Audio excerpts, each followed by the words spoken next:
Jadi tidak ada cerita di Sumatera. Sumatera Selatan akan segera menetapkan status siaga kebakaran hutan dan lahan setelah 4 kabupaten dan kota lebih dulu mengambil langkah tersebut.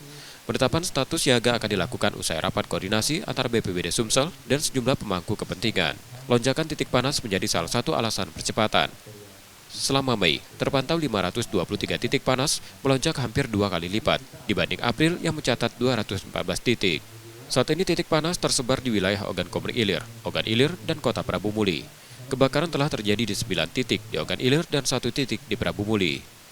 4 daerah yang telah menetapkan status siaga karhutla adalah Musi Banyuasin, Oki, Penukal Abah Pematang Ilir, dan Prabu Muli. Kenapa kita menetapkan status ini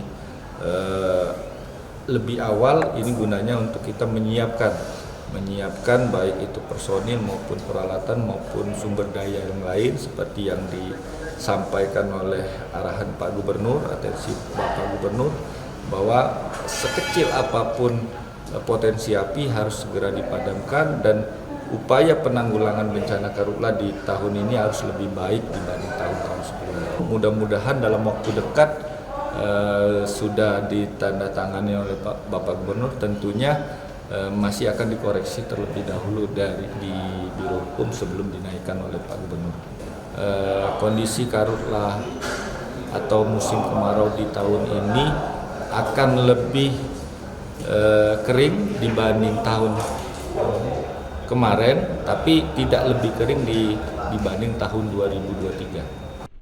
Penetapan status ini diharapkan mempercepat kesiapsiagaan, termasuk penempatan personil dan peralatan demi optimalisasi penanganan karhutla tahun ini.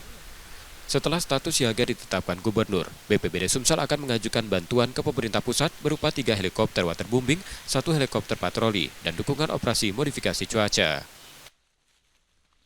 Muhammad Reza Palevi, Kompas TV, Palembang, Sumatera Selatan.